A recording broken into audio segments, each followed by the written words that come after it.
नमस्कार, मैं रेखा धीमान आज आपको विशंबर नाथ शर्मा कौशिक की कहानी सुनाने जा रही हूँ।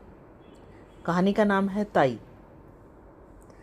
इसमें एक 5 वर्षीय बालक है जिसकी तोतली आवाज़ में और ताई के प्यार को आप इसमें महसूस करेंगे। कहानी ज़्यादा समय मैं नहीं लूँगी शुरू करने में। कहानी आप अंत तक सुनिए और इस कहानी को आप सबके साथ शेयर भी करें और नीचे आप लाइक और कमेंट अवश्य करें। मुझे आपके कमेंट्स के बहुत इंतज़ार है। कहानी का नाम है ताई। शुरू अभी मैं कर रही हूँ। ताऊ जी, हमें रेलगाड़ी ला दोगे? कहता हुआ एक 5 वर्षीय बालक बाबू रामजी दास की ओर दौड़ा। बाबू साहब ने दोनों बाहें फैलाकर कहा, हाँ बेटा, ला देंगे। उनके इतना कहते कहते बालक उनके निकट आ गया। उन्होंने बालक को गोद में उठा लिया और मुख चूम कर बोले, क्या करेगा रेलगाड़ी? बालक बोला, उसमें बैठकर बली दूल जाएंगे, हम भी जाएंगे, चुन्नी को भी ले जाएंगे, बाबूजी को नहीं ले जाएंगे। हमें रेलगाड़ी नहीं ला देते। ताऊ जी, तुम ला दोगे तो हम तुम्हें ले जाएंगे। बाबू, और किसे ले जाएगा? बालक दम भर कर बोला, बच और किसी को नहीं ले जाएंगे। पास ही बाबू रामजी दास की अर्धांगिनी बैठी थी। बाबू साहब ने उनकी ओर इशारा करके कहा, और अपनी ताई को नहीं ले जाएगा? बालक कुछ देर अपनी ताई की ओर देखता रहा। ताई जी उस समय कुछ चिड़ी हुई सी बैठी थी। बालक को उनके मुख का भाव अच्छा न लगा, इसलिए वह बोला, ताई को नहीं ले जाएंगे। ताई जी सुपारी काटती हुई बोली, अपने ताऊ जी को ही ले जा, मेरे ऊपर दया रख। ताई ने यह बात बड़ी रुखाई के साथ कही। बालक ताई के शुष्क व्यवहार को तुरंत ताड़ गया। बाबू साहब ने फिर पूछा, ताई को क्यों नहीं ले जाएगा? बालक, ताई हमें प्यार नहीं करती। बाबू, जो प्यार करे तो ले जाएगा। बालक को इसमें कुछ संदेह था। ताई के भाव देखकर उसे यह आशा नहीं थी कि वह प्यार करेगी। इससे बालक मौन रहा। बाबू साहब ने फिर पूछा, क्यों रे बोलता नहीं? ताई प्यार करे तो रेल पर बिठाकर ले जाएगा। बालक ने ताऊ जी को प्रसन्न करने के लिए केवल सिर हिलाकर स्वीकार कर लिया, परंतु मुख से नहीं बोला। बाबू साहब उसे अपनी अर्धांगिनी के पास ले जाकर बोले, लो, इसे प्यार कर लो तो तुम्हें भी ले जाएगा। परंतु बच्चे की ताई श्रीमती रामेश्वरी को अपने पति की यह बात अच्छी नहीं लगी और वह तुनक कर बोली, तुम ही रेल पर बैठकर जाओ, मुझे नहीं जाना है। बाबू साहब ने रामेश्वरी की बात पर ध्यान नहीं दिया। बच्चे को उनकी गोद में बैठाने की चेष्टा करते हुए बोले, प्यार नहीं करोगी तो फिर रेल में नहीं बिठाएगा, क्यों रे मनोहर? मनोहर ने ताऊ जी की बात का उत्तर नहीं दिया। उधर ताई ने मनोहर को अपनी गोद से धकेल दिया। मनोहर नीचे गिर पड़ा। शरीर में चोट तो नहीं लगी, पर हृदय पर चोट लगी और बालक रो पड़ा। बाबू साहब ने बालक को गोद में उठा लिया, चुमकार कर पुचकार कर चुप किया और तत्पश्चात उसे कुछ पैसा तथा रेलगाड़ी ला देने का वचन देकर छोड़ दिया। बालक मनोहर भयपूर्ण दृष्टि से अपनी ताई की ओर ताकता हुआ उस स्थान से चला गया। मनोहर के चले जाने पर बाबू रामजी दास रामेश्वरी से बोले, तुम्हारा यह व्यवहार कैसा है? बच्चे को धकेल दिया, जो उसे चोट लग जाती तो? रामेश्वरी मुंह लटकाकर बोली, लग जाती तो अच्छा होता, क्यों मेरी खोपड़ी पर लादे देते हो? आप ही मेरे ऊपर डालते थे और आप ही अब ऐसी बातें करते हैं। बाबू साहब कुढ़कर बोले, इसी को खोपड़ी पर लादना कहते हैं? रामेश्वरी, और किसे कहते हैं? तुम्हें तो अपने आगे किसी का दुख सुख सूझता ही नहीं। न जाने कब किसका जी कैसा होता है। तुम्हें उन बातों की कोई परवाह नहीं, अपनी चोहल से काम है। बाबू, बच्चों की प्यारी प्यारी बातें सुनकर तो चाहे जैसा जी हो प्रसन्न हो जाता है, मगर तुम्हारा हृदय न जाने किस धातु का बना हुआ है। रामेश्वरी, तुम्हारा हो जाता होगा और होने को होता है, मगर वैसा बच्चा भी तो हो, पराये धन से कहीं अपना घर नहीं भरता है। बाबू साहब कुछ देर चुप रहकर बोले, यदि अपना सगा भतीजा भी पराया धन कहा जा सकता है तो फिर मैं नहीं समझता कि अपना धन किसे कहेंगे। रामेश्वरी कुछ उत्तेजित होकर बोली, बातें बनाना बहुत आसान है, तुम्हारा भतीजा है, तुम चाहे जो समझो, पर मुझे यह बातें अच्छी नहीं लगती। हमारे भाग ही फूटे हैं, नहीं तो यह दिन काहे को देखने पड़ते। तुम्हारा चलन तो दुनिया से निराला है। आदमी संतान के लिए न जाने क्या क्या करते हैं, पूजा पाठ करते हैं, व्रत रखते हैं, पर तुम्हें इन बातों से क्या काम? रात दिन भाई भतीजों में मगन रहते हो। बाबू साहब के मुख पर घृणा का भाव झलक आया। उन्होंने कहा, पूजा पाठ व्रत सब ढकोसला है। जो वस्तु भाग्य में नहीं, वह पूजा पाठ से कभी प्राप्त नहीं हो सकती। मेरा तो यह अटल विश्वास है। श्रीमती जी कुछ रुआंसे से स्वर में बोली, इसी विश्वास ने सब चौपट कर रखा है। ऐसे ही विश्वास पर सब बैठ जाएं तो काम कैसे चले। सब विश्वास पर ही न बैठे रहें। आदमी काहे को किसी बात के लिए चेष्टा करे। बाबू साहब ने सोचा, मूर्ख स्त्री के मुंह लगना ठीक नहीं, इसलिए वह स्त्री की बात का कुछ उत्तर न देकर वहां से टल गए। बाबू रामजी दास धनी आदमी हैं, कपड़े की आड़त का काम करते हैं, लेन देन भी है। इनसे एक छोटा भाई है जिसका नाम है कृष्णदास। दोनों भाइयों का परिवार एक में ही है। बाबू रामजी दास की आयु 35 के लगभग है और छोटा भाई कृष्णदास 21 के लगभग। रामजी दास निसंतान है और कृष्णदास के 2 संतानें हैं। एक पुत्र, वही पुत्र जिससे पाठक अभी परिचित हो चुके हैं, और एक कन्या है, और कन्या जो 2 वर्ष की है। रामजी दास अपने भाई और उनकी संतान पर बड़ा स्नेह रखते हैं। ऐसा स्नेह कि उसके प्रभाव से उन्हें अपनी संतानहीनता कभी खटकती ही नहीं। छोटे भाई की संतान को अपनी संतान समझते हैं। दोनों बच्चे भी रामदास से इतने हिले मिले हैं कि उन्हें अपने पिता से भी अधिक समझते हैं। परंतु रामदास की पत्नी रामेश्वरी को अपने संतानहीनता का दुख है। वह दिन रात संतान के ही सोच में घुली रहती है। छोटे भाई की संतान पर पति का प्रेम उनकी आंखों में कांटे की तरह खटकता है। रात के भोजन इत्यादि से निवृत्त होकर रामजी दास शैया पर लेटे शीतल और मंद वायु का आनंद ले रहे हैं। पास ही दूसरी शैया पर रामेश्वरी हथेली पर सिर रखे किसी चिंता में डूबी हुई थी। दोनों बच्चे अभी बाबू साहब के पास से उठकर अपनी माँ के पास गए हैं। बाबू साहब ने अपनी स्त्री की ओर करवट लेकर कहा, आज तुमने मनोहर को बुरी तरह ढकेला था कि मुझे अब तक उसका दुख है। कभी कभी तो तुम्हारा व्यवहार बहुत अमानुषिक हो उठता है। रामेश्वरी बोली, तुम ही ने मुझे ऐसा बना रखा है। उस दिन उस पंडित ने कहा कि हम दोनों के जन्म पत्र में संतान का योग है और उपाय करने से संतान हो सकती है, और उसने उपाय भी बताए, पर तुमने उनमें से एक भी उपाय न करके देखा। बस तुम तो इन्हीं दोनों में मग्न हो। तुम्हारी इस बात से दिन रात मेरा कलेजा सुलगता है। आदमी उपाय करके तो देखता है, फिर होना ना होना भगवान के अधीन है। बाबू साहब हंसकर बोले, तुम्हारी जैसी सीधी स्त्री भी क्या ही कहूँ। तुम इन ज्योतिषियों की बातों पर विश्वास करती हो जो दुनिया भर के झूठे और धूर्त हैं, झूठ बोलने की ही रोटियां खाते हैं। रामेश्वरी तुनक कर बोली, तुम्हें तो सारा संसार ही झूठा दिखाई पड़ता है। ये पोथी पुराण भी सब झूठे हैं। पंडित कुछ अपनी तरफ से बनाकर तो कहते नहीं हैं। शास्त्र में जो लिखा है वही वे भी कहते हैं। वह झूठा है तो वे भी झूठे हैं। अंग्रेजी क्या पढ़ी, अपने आगे किसी को गिनते ही नहीं। जो बातें बाप दादा के ज़माने से चली आ रही हैं उन्हें भी झूठा बताते हैं। बाबू साहब, तुम बात तो समझती नहीं, अपनी ओटे जाती हो।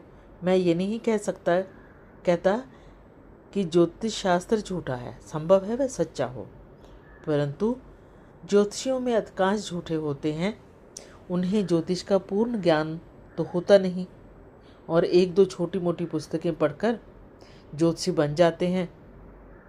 ऐसी दशा में उनकी बातों पर कैसे विश्वास किया जा सकता है? रामेश्वरी: सब झूठे ही हैं, तुम ही एक सच्चे हो। अच्छा, एक बात पूछती हूँ, भला तुम्हारे जी में संतान का मुख देखने की इच्छा कभी नहीं होती? इस बार रामेश्वरी ने बाबू साहब के हृदय का कोमल स्थान पकड़ा। वह कुछ देर चुप रहे। तत्पश्चात एक लंबी सांस लेकर बोले, भला कौन ऐसा आदमी होगा जिसके हृदय में संतान का मुख देखने की इच्छा ना हो? परंतु क्या किया जाए, जब नहीं है और न ही होने की आशा ही है, तब उसके लिए व्यर्थ चिंता करने से क्या लाभ? इसके अलावा जो बात अपनी संतान से होती वही भाई की संतान से भी हो रही है। जितना स्नेह अपनी पर होता उतना ही इन पर भी है। जो आनंद उनकी बाल क्रीड़ा में आता है उन्हीं इनमें भी आता है। फिर नहीं समझता कि चिंता क्यों की जाए। रामेश्वरी कुड़कर बोली, तुम्हारी समझ को मैं क्या कहूँ, इसी से तो रात दिन जला करती हूँ। भला तो यह बताओ, तुम्हारे पीछे क्या इन्हीं से तुम्हारा नाम चलेगा? बाबू साहब हंसकर बोले, अरे तुम भी कहाँ की बातें ले आई।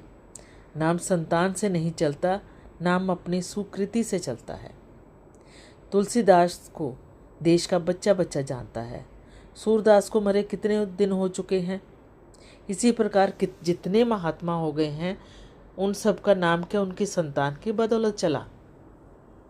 सच पूछें तो संतान से जितनी नाम चलने की आशा रहती है, उतनी ही नाम डूब जाने की भी संभावना रहती है।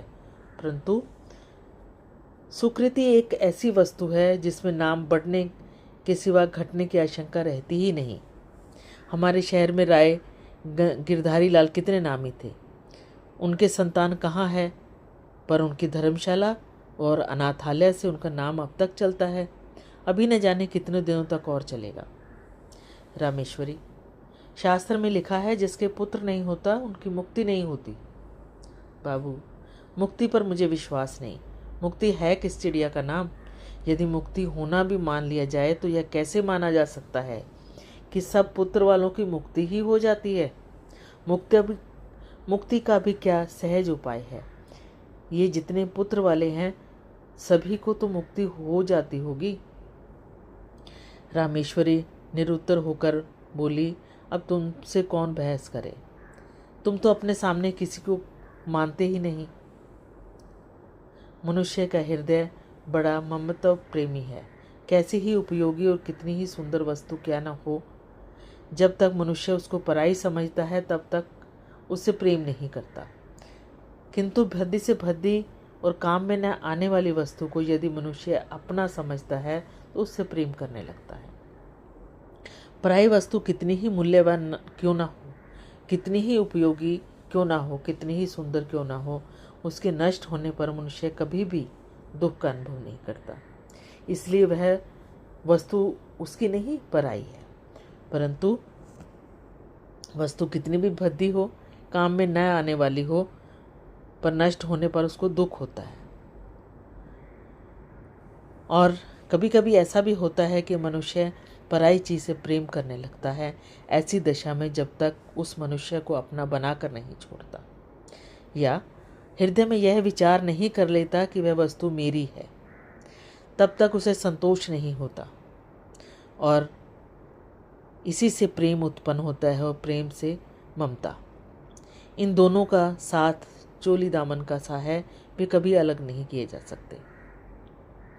यद्यपि रामेश्वरी को माता बनने का सौभाग्य प्राप्त नहीं था, तथापि उसका हृदय एक माता का हृदय बनने की पूरी योग्यता रखता था। उनके हृदय में वे गुण विद्यमान थे जो एक माता के हृदय में होते हैं, परंतु उसका विकास नहीं हुआ था। उनका हृदय उस भूमि की तरह था जिसमें बीज तो पड़ा है, पर उनको सींचकर इस प्रकार बीज को अंकुर निकलकर भूमि के ऊपर लाने वाला कोई नहीं था। उनका हृदय बच्चों की ओर खिंचता तो था, परंतु जब उन्हें ध्यान आता था कि ये मेरे बच्चे नहीं हैं, दूसरे के हैं, तब उनके हृदय में उनके प्रति द्वेष उत्पन्न होता था, घृणा होती थी। विशेषकर उस समय जब यह द्वेष की मात्रा और भी बढ़ जाती थी, जब यह देखती थी कि उसके पतिदेव उन बच्चों पर प्राण देते हैं जो रामेश्वरी के नहीं हैं। शाम का समय था। रामेश्वरी खुली छत पर हवा खा रही थी। पास उसकी देवरानी भी बैठी थी। दोनों बच्चे छत पर दौड़ दौड़ कर खेल रहे थे। रामेश्वरी उनके खेल को देख रही थी और इस समय रामेश्वरी को इस बात बच्चों का खेलना कूदना बड़ा भला मालूम हो रहा था। हवा में उड़ते हुए उनके बाल कमल की तरह खिले, उनके नन्हे नन्हे मुख, उनकी प्यारी प्यारी तोतली बातें, उनका चिल्लाना, भागना, लौट आना उसके हृदय को शीतल कर रही थी। सहसा मनोहर अपनी बहन को मारने दौड़ा। वह खिलखिलाती हुई दौड़कर रामेश्वरी की गोद में जा गिरी। उसके पीछे पीछे मनोहर भी दौड़ता हुआ आया। वह भी उन्हीं की गोद में जा गिरा और रामेश्वरी उस समय सारा द्वेष भूल गई। उन्होंने दोनों बच्चों को उसी प्रकार हृदय से लगा लिया जिस प्रकार वह मनुष्य लगाता है जो कि बच्चों के लिए तरस रहा हो। उस समय यदि कोई परिचित मनुष्य उन्हें देखता तो उसे विश्वास नहीं होता कि ये रामेश्वरी के बच्चे नहीं हैं। दोनों बच्चे बड़ी देर तक उसकी गोद में खेलते रहे। सहसा उसी समय किसी के आने की आहट पाकर बच्चों की माता वहाँ से उठकर चली गई। मनोहर ले रेलगाड़ी कहते हुए बाबू रामजी दास छत पर आए। उनका स्वर सुनते ही दोनों बच्चे रामेश्वरी की गोद से तड़प कर भाग निकले। रामजी दास ने पहले दोनों बच्चों को प्यार किया, फिर बैठकर रेलगाड़ी दिखाने लगे। इधर रामेश्वरी की नींद टूटी। बच्चों को पति के साथ मगन होते देखकर उनकी भौहें तन गई। बच्चों के प्रति हृदय में वही घृणा और द्वेष फिर से जाग पड़ा। बच्चों को रेलगाड़ी देकर बाबू साहब रामेश्वरी के पास आए और मुस्कुराकर बोले, आज तो तुम बच्चों को बड़े प्यार कर रही थी। इससे मालूम होता है कि तुम्हारे हृदय में भी उनके प्रति कुछ प्रेम अवश्य है। रामेश्वरी को पति की यह बात बहुत बुरी लगी और अपनी कमजोरी पर दुख हुआ और अपने पर क्रोध भी आया और उनकी कमजोरी पति पर प्रकट हो गई। यह बात उनके लिए असह्य उठी। रामजी दास बोले, इसलिए कहता हूँ अपनी संतान के लिए सोच करना वृथा है। यदि तुम इनसे प्रेम करने लगोगी तो तुम्हें यही अपनी संतान प्रतीत होने लगेंगे। मुझे इस बात से प्रसन्नता है कि तुम इनसे स्नेह करना सीख रही हो। यह बात बाबू साहब ने नितांत हृदय से कही थी, परंतु रामेश्वरी को इसमें व्यंग की गंध महसूस हुई। उन्होंने कुड़कर मन में कहा, इन्हें मौत भी नहीं आती, मर जाएं, पाप कटे। आठों पहर आंखों के सामने रहने से प्यार को जी ललचा उठता है। इनके मारे कलेजा और भी जला करता है। बाबू साहब ने पत्नी को मौन देखकर कहा, अब झेपने से क्या लाभ? अपने प्रेम को छिपाने की चेष्टा करना व्यर्थ है। छिपाने की आवश्यकता नहीं है। रामेश्वरी जल भुनकर बोली, मुझे क्या पड़ी है जो मैं प्रेम करूं? तुम ही को मुबारक हो। निगोड़े आप ही आके घुसते हैं। एक घर में रहने में कभी कभी हंसना बोलना पड़ता ही है। अभी परसों जरा यूं ही ढकेल दिया तो तुमने सैकड़ों बातें सुनाई। प्राण में संकट है, न यूं चैन न वो चैन। बाबू साहब की पत्नी के वाक्य सुनकर बड़ा क्रोध आया। उन्होंने कर्कश स्वर में कहा, न जाने कैसे हृदय की स्त्री है। अच्छी खासी बैठी बच्चों से प्यार कर रही थी, मेरे आते ही गिरगिट की तरह रंग बदलने लगी। अपनी इच्छा से चाहे जो करे, पर मेरे कहने से बल्लियों उछलती है। न जाने मेरी बातों में कौन सा विष खुला रहता है। यदि मेरा कहना ही बुरा मालूम होता है तो ना कहा करूँगा, पर इतना याद रखो, अब कभी इनके विषय में निगोड़े सिगोड़े जैसे शब्दों का प्रयोग ना करना। अगर ऐसे अपशब्द निकाले तो अच्छा ना होगा। तुमसे मुझे ये बच्चे कहीं अधिक प्यारे हैं। रामेश्वरी ने इसका उत्तर न दिया। जैसे ही बाबू रामदास जी का स्नेह बच्चों पर बढ़ता गया, वैसे रामेश्वरी के द्वेष और की घृणा की मात्रा भी बढ़ती गई और बच्चों के पीछे दोनों पति पत्नी में कहासुनी भी हो जाती। रामेश्वरी को पति के कटु वचन सुनने पड़ते थे और इसी कारण वह अपने पति की नज़रों में गिरती जा रही थी। उन्होंने यह सोचा, पराए बच्चों के पीछे यह मुझसे प्रेम कम करते जाते हैं। इस समय हर समय भला बुरा कहते हैं। इनके लिए बच्चे ही सब कुछ है, मैं कुछ नहीं। दुनिया मरती जाती है पर दोनों को मौत नहीं आती। ये पैदा ही होते ही क्यों न मर जाएं। इन्होंने ही घर का सत्यानाश कर रखा है। इसी प्रकार कुछ दिन व्यतीत हुए। एक दिन नियमानुसार रामेश्वरी छत पर अकेली बैठी थी और उसके हृदय में अनेक विचार आ रहे थे। विचार और कुछ नहीं, अपनी निज की संतान का भाव, पति का भाई की संतान के प्रति अनुराग। कुछ देर बाद जब उनके विचार स्वयं उन्हीं को कष्टदायक प्रतीत होने लगे, तब वह अपना ध्यान दूसरी तरफ लगाने के लिए टहलने लगी। वह टहल ही रही थी, मनोहर दौड़ता हुआ आया। मनोहर को देखकर उनकी भ्रुकुटी चढ़ गई और छत की चारदीवारी पर हाथ रखकर खड़ी हो गई। संध्या का समय था। आकाश में रंग बिरंगी पतंगें उड़ रही थी। मनोहर कुछ देर तक खड़ा पतंगों को देखता रहा और सोचता रहा, कोई पतंग कटकर उसकी छत पर गिरे तो क्या ही आनंद आए।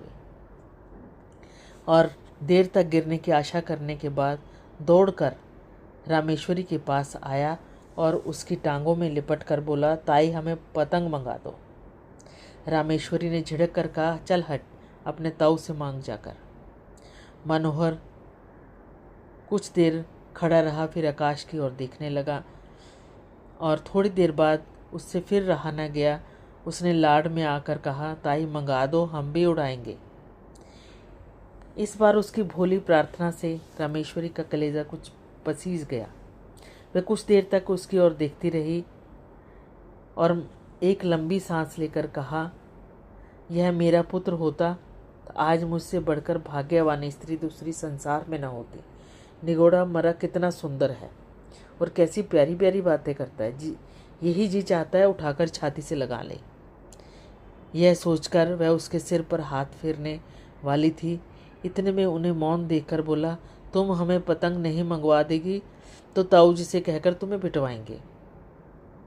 यद्यपि बच्चे की इस भोली बात में भी मधुरता थी, तथापि रामेश्वरी का क्रोध के मारे मुंह लाल हो गया और वह बोली, जा कह दे अपने ताऊ से, देखे वह मेरा क्या कर लेंगे।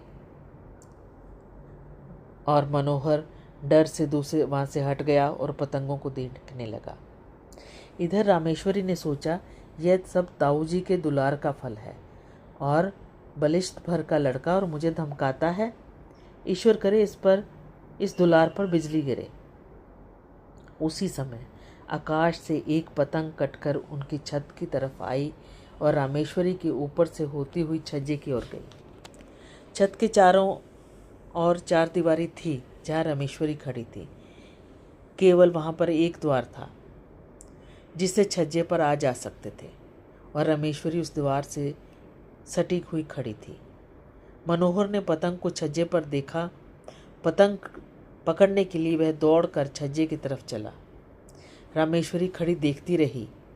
मनोहर उसके पास से होकर छज्जे पर चला गया और उससे 2 फीट दूरी पर खड़ा होकर पतंग को देखने लगा। पतंग छज्जे पर से होती हुई नीचे घर के आंगन में जा गिरी। एक पैर छज्जे की मुंडेर पर रखकर मनोहर ने नीचे आंगन में झांका और पतंग को आंगन में गिरते देख वह प्रसन्नता के मारे फूला न समाया और नीचे जाने के लिए शीघ्रता से घूमा, परंतु घूमते समय मुंडेर पर से उसका पैर फिसल गया और वह नीचे की ओर चला। नीचे जाते जाते उसके दोनों हाथ में मुंडेर आ गई और उसे पकड़कर लटक गया। रामेश्वरी की ओर देखकर चिल्लाया, ताई। रामेश्वरी ने धड़कते हुए हृदय से इस घटना को देखा। उसके मन में आया, अच्छा है मरने दो, सदा का पाप कट जाएगा। यह सोचकर वह एक क्षण रुकी। उधर मनोहर के हाथ मुंडेर पर से फिसलने लगे और रामेश्वरी को देखकर चिल्लाया, अरे ताई। रामेश्वरी की आंखें मनोहर की आंखों से जा मिली। मनोहर की वह करुण दृष्टि देखकर रामेश्वरी का कलेजा मुंह में आ गया और उन्होंने व्याकुल होकर मनोहर को पकड़ने के लिए अपना हाथ आगे बढ़ाया। उनका हाथ मनोहर के हाथ तक पहुंचा ही था कि मनोहर के हाथ से मुंडेर छूट गई। वह नीचे आ गिरा। रामेश्वरी चीख कर छज्जे पर गिर पड़ी। रामेश्वरी 1 सप्ताह तक बुखार से बेहोश पड़ी रही। कभी कभी जोर से चिल्ला उठती और कहती, देखो देखो, वह गिरा जा रहा है, उसे बचाओ, दौड़ो, मेरे मनोहर को बचा लो। कभी वह कहती, बेटा मनोहर, मैंने तुझे नहीं बचाया। हाँ, मैं चाहती तो बचा सकती थी, देर कर दी। इसी प्रकार वह प्रलाप करती रही। मनोहर की टांग उखड़ गई थी, टांग बिठा दी गई। फिर वह अपनी असली हालत पर आने लगा। 1 सप्ताह बाद रामेश्वरी का ज्वर कम हुआ। अच्छी तरह होश आने पर उन्होंने पूछा, मनोहर कैसा है? रामजी दास ने उत्तर दिया, अच्छा है। रामेश्वरी, उसे पास लाओ। मनोहर रामेश्वरी के पास लाया गया।